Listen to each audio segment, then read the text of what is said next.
بسم اللہ الرحمن الرحیم۔ آج میں پھر 5 منٹ کے مدرسے کو لے کر آپ لوگوں کے سامنے حاضر ہوا ہوں۔ تو آج کا جو ہمارا 5 منٹ کا مدرسہ ہے وہ ہے نمبر 1 اسلامی تاریخ حضرت موسیٰ علیہ السلام کی پیدائش۔ دیکھیں ابھی تک میں نے آپ لوگوں کے سامنے اس سے پہلے عرض کرا تھا کہ بنی اسرائیل، تو وہ مختصر طور پر میں پھر چند سی باتیں ذکر کر دوں۔ بنی اسرائیل حضرت اسحاق، حضرت یعقوب علیہ السلام، حضرت یعقوب علیہ السلام کا دوسرا نام تھا وہ بنی اسرائیل، اور آپ کے جو 12 فرزند تھے، 12 لڑکے تھے، جو حضرت یوسف علیہ السلام بھی تھے، انہی میں اور بھی تھے، تو انہی سے جو نسل چلی انہیں بنی اسرائیل کہا جاتا ہے۔ تو ان کا مذہب یہودیت تھا۔ تو حضرت موسیٰ علیہ السلام، تو دیکھیں حضرت موسیٰ علیہ السلام بنی اسرائیل کے جلیل القدر نبی ہیں۔ قرآن کریم میں 136 مرتبہ آپ کا ذکر آیا، اور اللہ تعالیٰ انہیں ہم کلامی کا شرف بھی عطا فرمایا۔ اور ان کے والد کا نام عمران تھا۔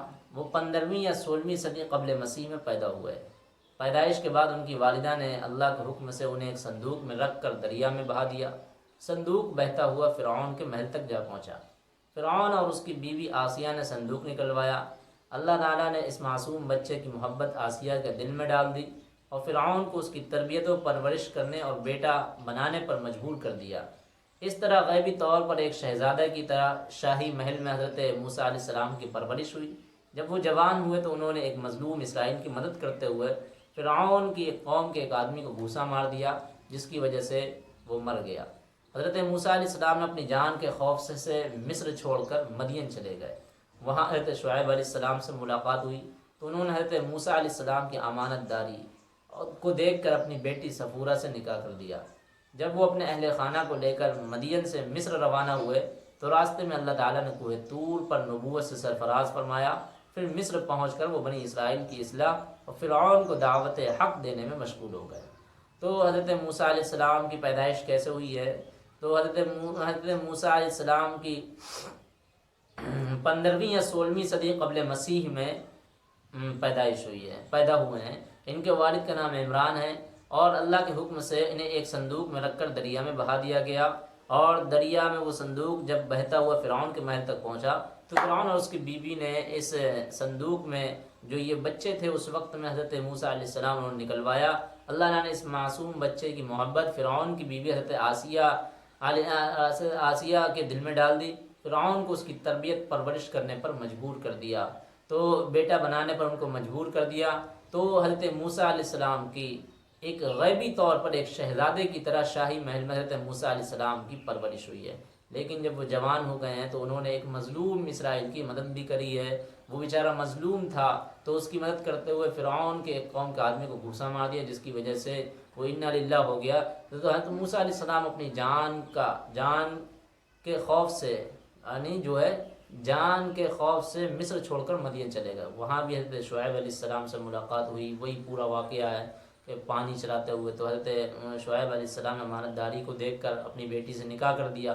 پھر وہ مدین آ گئے، راستے میں واپس آ رہے تھے تو اللہ تعالیٰ نے کوہ طور پر نبوت سے سرفراز فرمایا۔ پھر مصر پہنچ کر وہ بنی اسرائیل کی اصلاح اور فرعون کو دعوت حق دینے میں مصروف و مشغول رہے۔ نمبر 2، حضور صلی اللہ علیہ وسلم کا معجزہ۔ رسول اللہ صلی اللہ علیہ وسلم نے فرمایا، تمہارا کیا خیال ہے؟ میں صرف سامنے ہی دیکھتا ہوں، بخدا تمہارا خشوع و خضوع رکوع مجھ پر پوشیدہ نہیں، بلا شبہ میں اپنی پیٹھ کے پیچھے بھی تم کو دیکھتا ہوں۔ ایک سنت کے بارے میں حضرت ابو ہریرہ رضی اللہ عنہ فرماتے ہیں کہ میں تم کو وہ کلمات سکھاتا ہوں جو رسول اللہ صلی اللہ علیہ وسلم نے مجھے سکھائے ہیں۔ جب سفر کا ارادہ کر کے گھر سے نکلو تو اپنے گھر والوں کو یہ دعا دو، استودعکم اللہ الذی لا یخیب وداعیہ، میں تمہیں اللہ اور اس کے حوالے کرتا ہوں، میں تمہیں اس اللہ کے حوالے کرتا ہوں جو امانتوں کو ضائع نہیں کرتا۔ نمبر 3، ایک فرض کے بارے میں میرا چھوٹ گیا تھا، تو نمبر 3، ایک فرض کے بارے میں ہمیشہ سچ بولو۔ رسول اللہ صلی اللہ علیہ وسلم نے فرمایا تم سچائی کو لازم پکڑ لو اور ہمیشہ سچ بولو، کیونکہ سچ بولنا نیکی کے راستے پر ڈال دیتا ہے اور نیکی جنت تک پہنچا دیتی ہے۔ تو نمبر 5 ہے ایک اہم عمل کی فضیلت، قرآن شریف پڑھنے کی کوشش کرنا۔ رسول اللہ صلی اللہ علیہ وسلم نے فرمایا جو شخص قرآن پڑھتا ہو اور اس میں اٹکتا ہو اور اس کو مشکل لگتا ہو تو اس کو 2 ثواب ملیں گے، ایک پڑھنے کا اور ایک اٹکنے کا۔ اس لیے بہت سے لوگ یہ بھی کہتے ہیں کہ میں قرآن کیسے پڑھوں، میں قرآن پڑھتا ہوں تو میری زبان اٹکتی ہے، میری زبان لڑکھڑاتی ہے۔ ارے قربان جائیے اس آقا کریم کے اس فرمان پر، فرمایا جو شخص قرآن پڑھتا ہے اس میں اٹکتا ہے، اس میں وہ لڑکھڑاتا ہے تو اس کو دو ثواب ملیں گے، ایک تو اس پڑھنے کا ثواب ملے گا، دوسرا اس کو اٹکنے کا ثواب ملے گا۔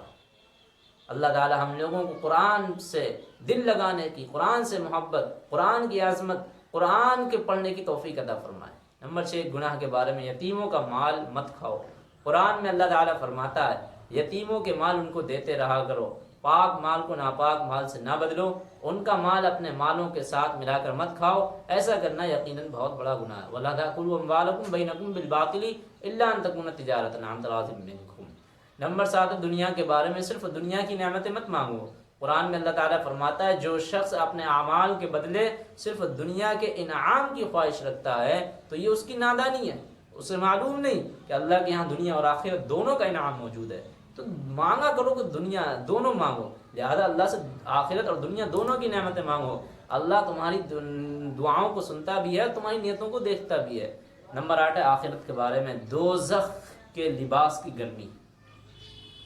حضرت عمر رضی اللہ عنہ فرماتے ہیں کہ حضرت جبرائیل علیہ السلام نے رسول اللہ صلی اللہ علیہ وسلم سے عرض کیا، مجھے اس ذات کی قسم جس نے آپ کو حق بات دے کر مبعوث فرمایا، اگر دوزخ کے کپڑوں میں سے کسی کپڑے کو آسمان اور زمین کے درمیان لٹکا دیا جائے تو زمین پر رہنے والے سب جاندار گرمی سے اس کی ہلاک ہو جائیں گے۔ اللہ ہم تمام کی حفاظت فرمائے۔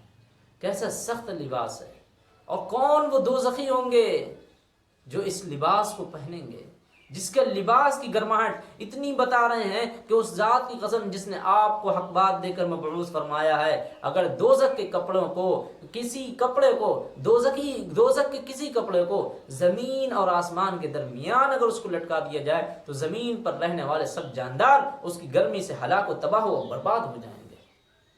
اللہ ہم تمام کی دوزخ سے حفاظت فرمائے، جہنم کے عذاب سے، دوزخ سے، عذاب نار سے ہم تمام کی حفاظت فرمائے۔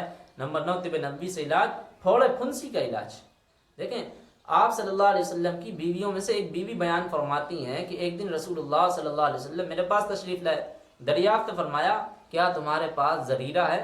میں نے کہا ہاں، تو آپ صلی اللہ علیہ وسلم نے اسے منگوایا، اپنے پیر کی انگلیوں کے درمیان جو پھنسی تھی اس پر رکھ کر یہ دعا فرمائی، اللہم مطفئ الکبیر ومکبر الصغیر اطفئ عنی، اے بڑے کو چھوٹا، چھوٹے کو بڑا کرنے والے اس زخم کو ختم کر دے، چنانچہ وہ پھنسی اچھی ہو گئی۔ نمبر 10 نبی صلی اللہ علیہ وسلم کی نصیحت، رسول اللہ صلی اللہ علیہ وسلم نے فرمایا جمعہ کا دن مسلمانوں کے لیے عید کا دن ہے، بس جو جمعے کے لیے نکلے تو وہ غسل کرے، اگر وہ اپنے پاس خوشبو ہو تو لگا لے، اور مسواک کو ہر حال میں لازم پکڑو۔ اللہ تعالی ہم تمام کو گناہوں سے، مصیبتوں سے بچنے کی حفاظت فرمائے، اور ہم لوگوں کو دوزخ سے ہم لوگوں کی حفاظت فرمائے، اور یتیموں کے مال سے ہم لوگوں کی حفاظت فرمائے، اور قرآن شریف پڑھنے کی ہم لوگوں کو توفیق عطا فرمائے، سچ بولنے کی ہم لوگوں کو توفیق عطا فرمائے۔ اللہ تعالی ہم لوگوں کو انہیں سننے سے عمل کرنے کی توفیق عطا فرمائے، آمین۔